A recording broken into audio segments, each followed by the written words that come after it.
Hello, I'm FBXSlick and welcome back to a realm invasion video. This is a series I run on the channel where people invite me to their Minecraft Bedrock realms, and then sometimes we just politely check them out, sometimes we invade, and sometimes we colonize it for our respective empire. It's a series that's gone a bit more historical / geopolitical as it's gone on. It's been a fun time though, and today I wanted to take things into the present, because instead of talking about historical concept of empires and colonies and stuff, like with Belgium, the UK, or America perhaps, I wanted to talk about something which is literally just happening in the present day, and that is China's attempts to kind of colonize a lot of the world, including Africa and various other places. So yeah, today we're going to be talking about China and the way they bring their influence to the world. And yeah, this really is the best Chinese flag I could do. I hope you'll enjoy it, because this is going to be the best example we have of a Chinese flag to make something ours, in the sense of the Chinese at least. So yeah, let's invade some worlds and let's show you how the Chinese do it, because arguably it's better than everyone else. So for this to be perfectly accurate, what I've asked is people if they wanted me to join their world to put "I don't want to be invaded" somewhere in the title,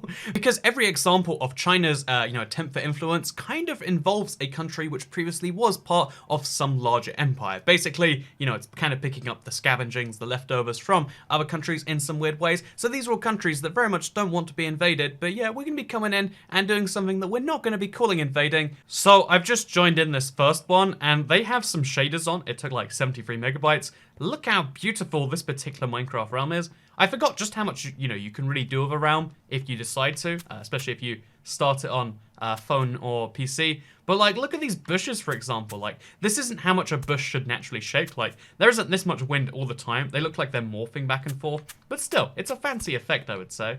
And look at that sky, man. Look at that moon. That is a circular moon. We do not believe in circles in Minecraft. This is not okay. I don't know what's going on here. But yeah, as we kind of explore this giant street that we're on, let's talk a little bit about China, because I want to give a little bit of background, because again, this is a fun history plus Minecraft video. So the kind of explanation on what China is / isn't, because I feel like there's a lot of confusion, like, did they come out of nowhere? Have they always been that way? But no, yeah, China has always been one of the world's largest economies, or at least they were, until roughly like the 1800s, the 1900s, when they pretty much started fighting themselves over and over and over again, and that pretty much stagnated their economy for literally hundreds of years. And this went on, until basically the end of World War II, which is when the last true Chinese civil war kind of ended, because the communists and the non-communists kind of just ended up in a stalemate where, the Taiwanese, the Republic of China, the non-communists, the people under a dictator, were a separate place to the regular China. They kind of formally split into two, but the PRC, the China that you just call China to this day, was the much more powerful country. Also, I'm not sure what the point of this realm is. So I guess we'll go check out a house and see if we maybe get the point from there. This could just be a really cool tech demo saying, hey, look, I've got some fun shaders. But in the same way, China likes to say things like, hey, yeah, we've got a really, fast-growing economy, because starting in about 1978, despite being communist, they implemented a lot of economic reforms, which basically made the country on par with any other, fast-growing... Also, can we just take this stuff? I guess we can. But yeah, starting with 1978 and expanding over the next couple of decades, they slowly liberalized more and more of their economy. They undid a lot of the damage which most communist countries did to themselves, and as a result, their growth has been the fastest in the world, if not the second or the third fastest. It's been in the fastest growing economies every single year since then, which means they went from being one of the top 10 largest economies to being the second largest in the world. And the matter of when they become the first largest isn't a matter of like, oh, will that happen?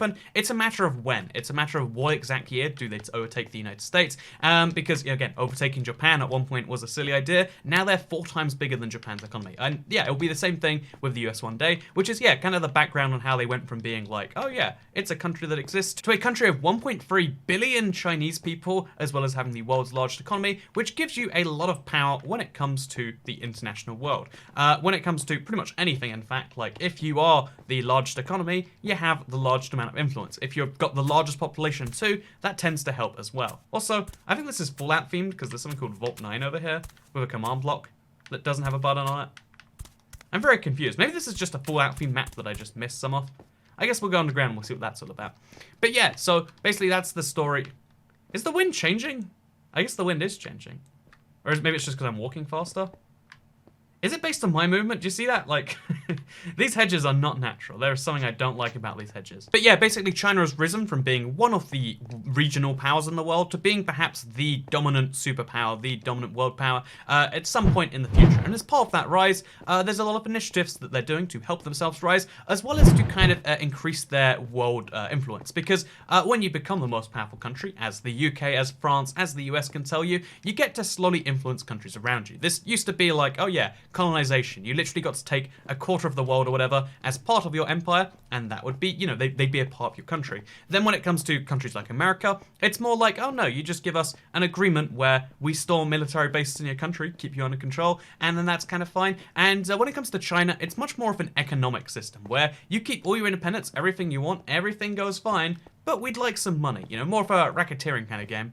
And if you don't have economic dominance, if you don't have any particularly geographically interesting points, you know, or anything to take advantage of, to be exploited, then you're not so interesting to China. In the same way, this world right here, it's really beautiful, it's really interesting, but I just don't see the point of it as a Minecraft world. It seems more like an amazing thing to look at than to explore and to maybe exploit, and therefore, I'm backing out of this into the next Please Don't Invade Me world, which is called Antcroft, and which I assume is an anarchy survivor world. You can tell immediately if you're in an anarchy world because you just see giant towers of cobblestone and glowing obsidian, which isn't obtainable in survival, but you better believe hackers have worked out a way to do that. But yeah, so one of the interesting things about China's kind of reaction to their increased stature is trying to kind of economically benefit from all of the other countries in the world, and kind of, I would say, not necessarily in a one-dimensional way, like in the same way human relationships are never one-sided. There's always two sides to the tale, and yeah, in that same way, China isn't necessarily trying to colonize other countries in the same way, but they are doing it in some very interesting ways. Should we go to the end? I mean, there is a portal here, why not, right? Oh, this isn't a real portal.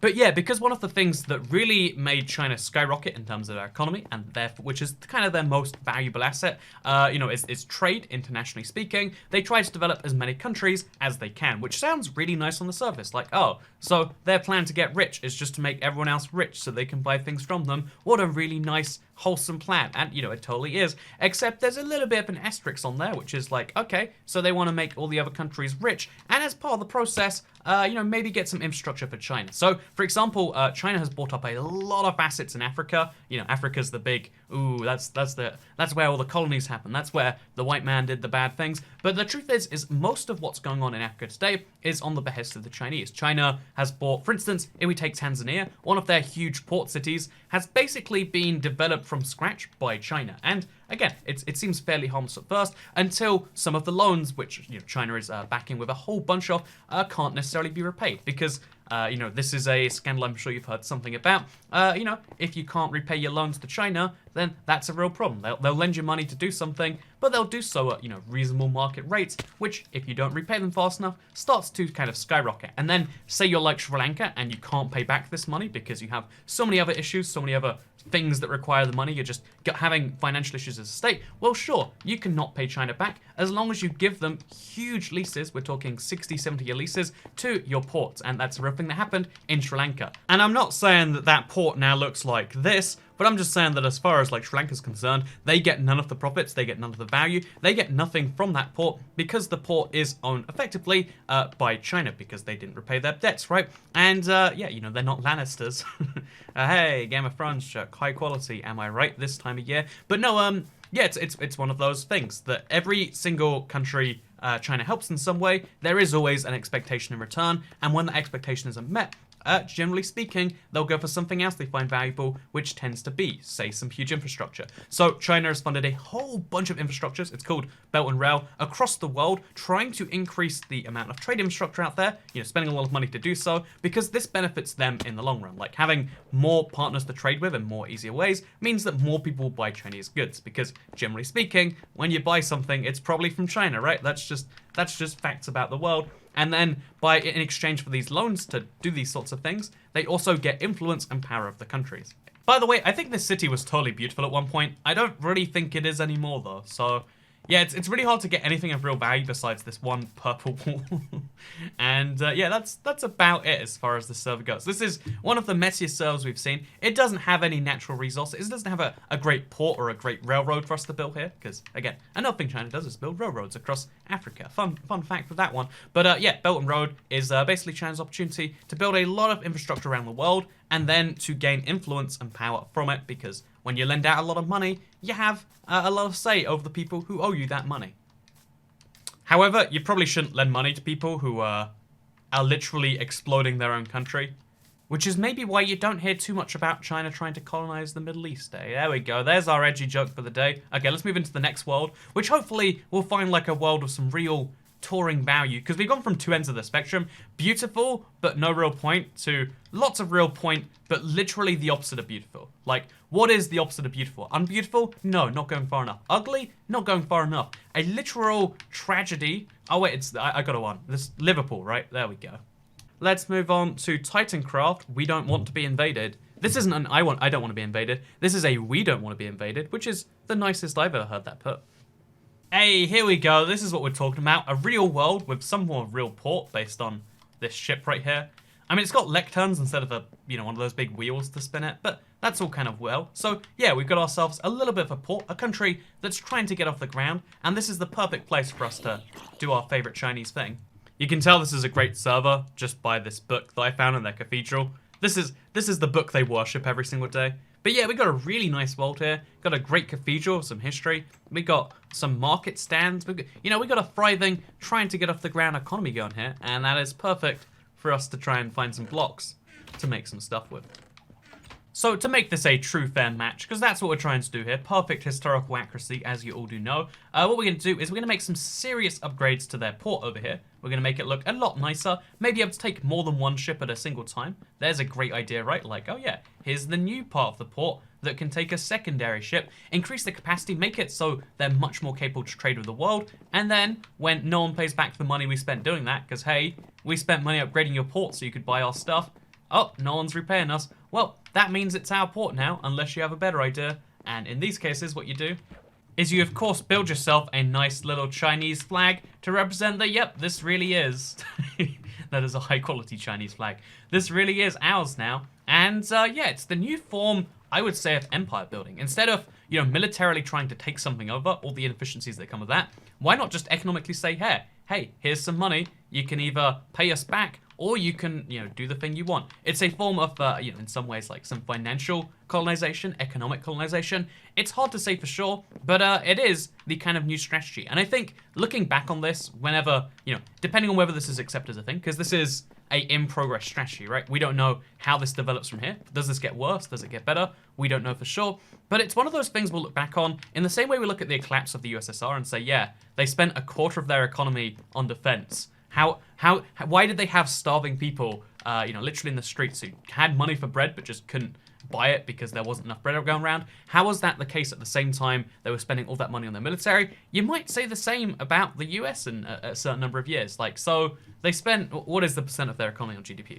So they spend apparently around 4% of their GDP, which isn't as high as a quarter, admittedly, but it is significantly above the global average, which is somewhere about, 1 to 2%. So they spend 4% of their already very enormous GDP on defense, which really isn't defense, right? I mean, like, it's not like that's the amount to defend the US mainland, We're all familiar with what that really means. They spend that huge amount to defend themselves, while China spends a similar amount, if not a larger amount, on working on these overseas projects that are actually making the people there like them. Like, oh yeah, China's the people building this, and at the same time as winning the locals over, they also get their own ports, their nice little flags. They even get their own little boats. They get their own access to infrastructure, and then they can use that to make more money, because that is kind of the system that makes the global economy turn, right?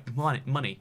I just came up with a genius name for what we should call what we're doing right here. So instead of the People's Republic of China, we're the TRC, the Toy Cat Republic of China. It looked better in my mind than it does in actuality. Maybe if we make the C a bit thicker. That doesn't help things. Maybe if we make the R a bit taller, like this. Well, now this doesn't make any sense to anyone. Okay, there we go. It's beautiful. Got my beautiful flag made from very real things.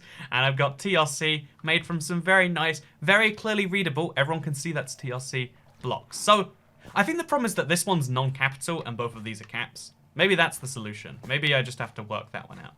I'm going to ruin this again, but let's give it a try. It looks kind of like a gun, but with a really short barrel now. But you know what? We'll stick to it. This is my logo now. TRC, some Netherrack and some hay bales. The official way to do it. I've invaded, I've colonized, I've made it my own, but I did it in such a friendly way that can people really be mad with me? And the answer is, I guess, yes. But let's move into the next realm, because this next one is called Toast Survival. So again, I want to clarify, everyone is willingly inviting me into their worlds right here. Everyone's saying, hey, come in. They're saying don't invade, but we're very much not invading. We're just coming in, lending some hands, you know, really helping out, letting more people see the world, and then maybe building some infrastructure that we then demand money for, but then don't accept money and just take the infrastructure instead. That's all we're doing right here. Very fine, very normal thing. And I do have to say, this world immediately gets me in a very strange way. So I guess it's a villager farm, but then we've got some chests saying Redstone, John Bon Jovi, Josh. So this is Josh's stuff, which I won't take, besides the Elytra. This is Redstone's stuff, just a bunch of shock boxes. And this is John Bon Jovi's stuff. Like, what am I meant to take from this? What is anything I'm seeing right here? But yeah, so this is the spawn area on this wonderful server. I really like this nether portal right here. I think this is a beautiful design. Oh, and look, they've got a giant bread loaf on top of their thing. I like that a lot too, actually. There's a lot of potential here. Let's see if it keeps on going. Oh, it has barrier blocks, so it's not real survival. It's some of that half survival, half creative nonsense. I just got whacked up against those barrier blocks. Why even... I sometimes wonder, why do people pretend they play survival when they're playing creative? Like, you know, it's fine to have a creative world. Like, you can... Everyone has... You know, I have a creative world. It's fine. That's good. But, like, when people start pretending like, oh, yeah, I did all of this, it's like, you know, you don't have to do that. No one's thinking themselves like, oh, yeah, well, you know, you suck. Like, you know, you could either do the thing or you could not do the thing. But being in this weird middle ground where, like, you pretend you're playing survival, it's very strange. Oh, there's a trap down there so you can kill villagers as they spawn. But what's the point in killing villagers? They don't drop anything.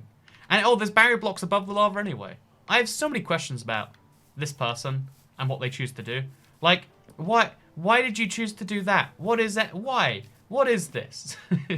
What is everything about what I'm seeing right here? There we go. That'll show you who's boss. So yeah, I think either this is a very young subscriber, like maybe below the age of like 10, or we've got a sociopath on our hands. You know, who doesn't love a good psychopath, sociopath? One of the two. But who doesn't love one of those? Like, they've surrounded their buildings with barrier blocks. Just everywhere. Like, I think the only thing they built with here, besides that toast thing, is barrier blocks. So this is not worthy of my invasion. What I will say is we kind of tour around a little bit more, because it does seem to be a big village, I guess they expanded it, is one of the interesting things about any point in time is we don't really know how it'll be seen in the future. Like, at the point in time that the British Empire was the strongest, it wasn't seen as a bad thing by most of the people within it. Like, obviously there are some subjects within the Empire that are like, oh yeah, this is the worst. But it's kind of retroactively that you apply the cause and make it a bad thing, you know? Like, a lot of countries, their whole identity is built on how they're not that anymore, and that's fine. Think about the US, for example. The whole founding story of America is how, oh yeah, we overthrew the chains of the, you know, those darn colonizers, the British, who wanted to control us and taxes without representation. But most people who live in America don't live in places that were controlled by the British. They live in places that they took off the Spanish. They took off, you know, the French or the Russians or whoever else. And it's the interesting point that when you win something, you kind of get to tell the story as how you want to. And maybe that means in the future, we'll look back at this and be like, oh yeah, good guy China, giving money to the world, and obviously wanting to be paid back, because who doesn't want to be paid back? So nothing's going wrong there. And I don't think that's a bad thing either. I think the fact that history has always been written as we see it is a good thing, because it means that ideas are falling and ideas are rising. Things that used to be thought of as amazing are thought of as terrible now. And I think some progress is definitely a good thing. I think seeing things change over time to reflect our kind of change values means that we're reaching better ideas all the time. And as long as we do so naturally, that's not necessarily a bad thing, right? And yeah, that's why this guy is a very strange person, but maybe in 10 years he'll be the next Elon Musk. Or maybe in 10 years, he'll have murdered, you know, like 15 people in a freak clown accident. I don't know for sure what his plan is. I just know I'm cautious. Right now, I feel like it's a strange thing, but who knows how I'll feel in the future. I don't know, that's for sure. I do know that I do know that I don't feel comfortable about whatever this is, though. I don't know why he does. Like, why would anyone do this? Why? Tell me, YouTube comments. I would really love to know. Speaking of things I'd love to know, let's go into the final I don't want to be invaded world. The literal whole title here is just I don't want to be invaded. So while we go check this out, I kind of wanted to talk about exactly why any country wants influence with any other given country. Why is it that, you know, China goes for all this effort? Why don't they remain, you know, being kind of a hermit kingdom like many Asian countries were? Because, you know, fun fact, most, you know, empires as we know them in terms of colonization were started by European countries, even though China was equally developed. Why is it now that they're starting to go off things? And why, you know, does any country want influence with any other country? And the simple answer is like, well, it actually works out quite well that way, right? Like, as a human species, we kind of need cooperation from other people, and not all other people can be within our own little power unit. Like, in the world right now, I would say there's 3, you know, different large economies slash countries slash groups of people that all have similar amounts of power. There's the United States of America, there's the EU or Europe, or whichever way you want to call that, but similarly aligned European countries, right? And you've got China, which would, you know, in any other situation, in the same way that even though the EU seems the most fragmented of those 3, the truth is China is a lot of different countries that all just call themselves one united front. You know, like, there's literally 4 countries within China, and then within China itself, the mainland, you've got a bunch of different, very different, you know, speaking people. Like, there's not only Mandarin versus the traditional and traditional versus simplified story, but you've also got the fact that so many dialects of, you know, Chinese are basically indistinguishable from each other because they don't really speak the same language. They speak different languages that have a lot in common with each other, and you know, that's how you could describe Europe. That's how you could describe, to some lesser extent, the United States, right? You all speak the same language, but there are different, you know, versions of it that aren't quite far out there, but it's hard to understand a Bostonite if you live in LA and vice versa sometimes. And I mention that because once you realize that the differences and the, you know, the commonalities they have between each other are actually quite similar, it really does seem as though we have 3 very closely balanced world powers. They're very similar in terms of economy. They're very similar in terms of military, with the US obviously being more powerful than the other 2, but not more powerful than the other 2 combined. In terms of population, you know, the US and the EU have 500 million, whereas China has like 1.3 billion. There's a lot of similarities they have between them, and because they're all struggling for the same kind of economic dominance over the world, but in very different ways, you can see that any country that's outside the 3 bubbles kind of has to align with one of the 3. If you take, for instance, Canada, very much friendly with you know, the US, and also to a lesser extent the EU. Take Mexico, even though the US isn't the best of neighbors, it's still, you know, the best they've got. Take any country, and you realize that they have closer relations with one of those 3 than 2 of the others, or at least 2 of those 3 than one of the others, because that's how the world is going to be in the near future, as far as I can tell. The world is going to be 3 dominant power blocks, with, you know, arguably India one day joining as the 4th, and yeah, because of that, you have to work out, like, if you're one of those 3 countries, every country went over to your side. If you're one of those 3 countries, it's kind of like the Cold War. It makes sense to have as many countries on your side as possible because they all have very different views on the world when it comes to, like, oh yeah, how should things be? You know, there are very different views that aren't quite as severe as, like, you know, communism versus capitalism, even though China is technically communist country, in name only at least. But yeah, every country has its own view on the world, every country has its own kind of feeling, and because of that, you'll see every single one of these blocks kind of fight for, you know, giving money away, giving lots of things away, just for the sake of having other countries on their side, because that's how you win in the end. If there is a win, that's how you get closer to the concept of it. That's why the EU is very friendly with every single neighbor it has, every potential European country, even North Africa, even all these different places. That's why the US is, you know, not necessarily friendly isn't the word, right? But they go for a lot of effort to, you know, to have good relations with every country in the world, and that's why China is just starting to do the same. They've emerged as, or are starting to emerge as the 3rd huge power block, the 3rd almost superpower, and because of that, now they have to build relations with the rest of the world for their own security and for their own well-being, which is why they give a lot of money to so many countries, from Serbia to Tanzania to Sri Lanka to so many other countries in between. And because Africa has traditionally kind of been not necessarily ignored, but not really given as much of a shot as the rest of the world because historically it wasn't worth so much. China is making the smart move in investing in Africa now, various questionable ways, so that when Africa has its huge boom, because, a huge population boom is coming, which is hopefully followed by a huge economy boom, when Africa has its huge boom, hopefully it's China that benefits. So yeah, I don't know, that's my take on this from a geopolitical lens. I'd love to hear what you think, and for now, let's go ahead and let's finish checking out this world. Because this is a super interesting world here, actually. I would say this is actually one of the best ones I've toured. Because although I'm not 100% convinced that it's survival, I mean, it's peaceful for one, which, peaceful survival is kind of that halfway gap between survival and creative, right? Can we all agree on that? But, yeah, it's a really interesting world to see because they've got a lot of really bizarre projects that are just kind of unlinked to each other. Like those really nice buildings from earlier. This sheep farm where they've got like 3 or 4 of each sheep. This is actually something I've wanted to do for a while now, like have the full rainbow of sheep, and that way I could like pick any color of wool and get a whole bunch of it. It's something that's, a thing I want to work on. But yeah, basically, this is a inspirational world. This video hopefully taught you that you thought we were going to invade things, blow them up. No, we're actually pretty friendly about things. It's still something to watch out for. It's still a concern. Like, you probably shouldn't be taking over people's ports and building terrible Chinese flags there. But I mean, is it a good alternative to the way things have been done before? Or is it just the new version of the way things were done before? That's the question that I sometimes wonder. And for some reason, I wondered it out loud in a Minecraft video, which I guess I hope you all enjoyed. If you did, you can like this one, let me know. You can share it if you really liked it. And if you really, really, really, really liked it, you can turn on notifications, because then you might see videos that are vaguely related to Minecraft and or the world and stuff. So yeah, thank you very much for watching today's video. I hope you got something from it, because I'll see you all in the next one. Goodbye.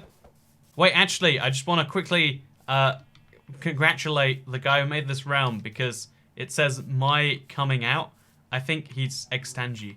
I think he came out via this YouTube video, so, good job to him for that, I guess. Goodbye.